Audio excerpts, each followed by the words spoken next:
Welcome to Health News and Views, a podcast dedicated to bringing some clarity to the health disparities in the Black and Brown communities. If you believe there's a connection between food, sickness, and health, then you're in the right place. Let's begin the process of unraveling the truth. And now your host, Lynn Pete.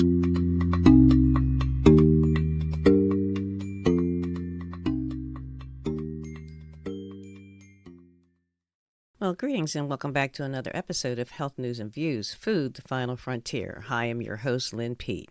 Thank you for hanging in there for about 6 weeks, that was. I've been on special assignment and was pulled away from my podcast microphone. However, I am back, and I trust that you are in the best of health. In the last episode, kind of mentioned it, but today's episode, we are talking about the drama, the trauma, and your body. Not that gossip kind of drama, but the kind of daily pressure that so many people are living under right now. With the political climate, with the economic climate that's happening right here 3 months into 2026, we are being bombarded with alerts, conflicting information, safety warnings, food fears, financial strain, and the sense that we just have to stay constantly tuned in and turned on just to be safe. The body can experience nonstop uncertainty, but it processes that as nonstop stress. Before we go on, our disclaimer is that the subject matter provided in this podcast and any of our other published documents is for informational purposes only. Food, the Final Frontier, and our partner, healthnewsandviews.com. We do not attempt to treat, diagnose, or cure any disease or condition. Always check with your healthcare provider before making any lifestyle,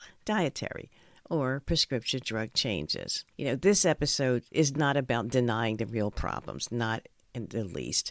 It is about understanding that the body does not process endless alarms, conflicting headlines, repeated warnings, and uncertainty as just information. It gets processed as stress exposure. Over time, that can affect sleep, appetite, blood pressure, mood, concentration, and chronic disease. So, how do we protect our body and our peace in an age of alerts, of drama and trauma? Well, let's see what the experts say. According to the Center for Disease Control, they say that chronic stress can show up in very physical ways like headaches, body pain, stomach problems, poor sleep, trouble concentrating, appetite changes, and worsening of existing health conditions. So this is not all in your head. It may start in your mind, but it can absolutely land in the body. One helpful term that I found, and I had to look this up myself, was allostatic load. Allostatic load.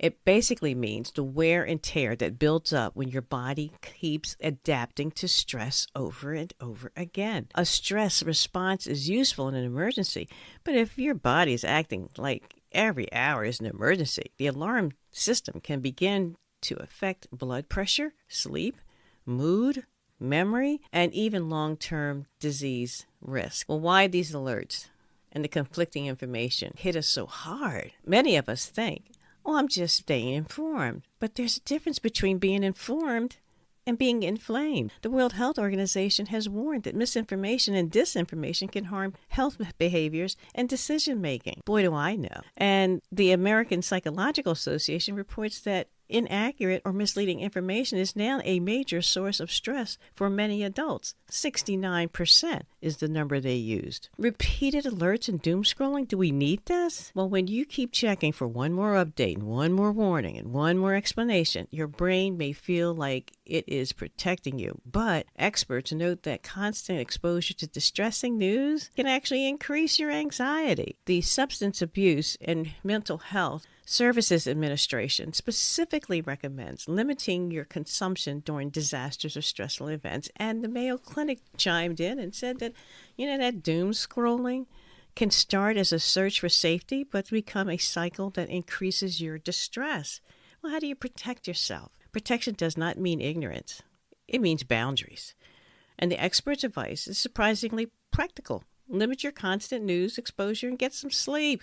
Move your body. Eat regularly. Deep breathing. Stay connected to people you trust. The CDC and the National Institute of Mental Health both emphasize paying attention to warning signs like trouble sleeping, irritability, concentration problems, appetite changes, and loss of interest in normal activities. Well, when these symptoms arrive, and then they last for longer than 2 weeks, they're suggesting that, okay, it's probably time for professional help, particularly if it's interfering with your daily life. We have to put a plan together. Here's one that I am going to ascribe to, and it's a practical, very practical combat plan. Set information windows. Number 1. Check trusted news or official updates at set times instead of all day.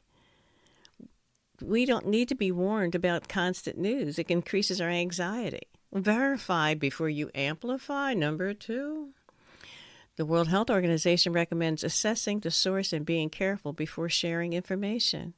Number 3. Protect your sleep like it's medicine, because it is. Stress commonly disrupts sleep, and sleep loss worsens stress reactivity. Eat and hydrate on purpose. Under stress, people often skip meals or graze on comfort food. And the Center for Disease Control notes that stress can actually change your appetite and worsen your health problems. Reach for people. Number 5, reach for people, not platforms. That's going to be hard to do because we tune in and turn on to the ones that we think are telling the truth and nothing but the truth. But talk to trusted family members and friends and clergy or a counselor, and they can interrupt the isolation and alert cycle that you're in right now. But both of these agencies, the National Institute of Mental Health and the Substance Abuse Mental Health Service Administration, both encourage you to reach out and seek help when you need it. The goal is not to know everything the moment it breaks. The goal is to protect your peace, your judgment, and your body. And the body was not designed to live under a siren. So stay informed, but do not live inside the alert. Guard your mind, guard your sleep, guard your plate, guard your spirit. There is a difference. And just remember, there is a difference between being informed and being inflamed. Join us in the next episode for food, fear, and fatigue, and what stress makes us eat, and how to take back your pantry. Make it a powerful day. Be a blessing to someone today. In the words of the songstress, Mary Mary, go get your blessing today.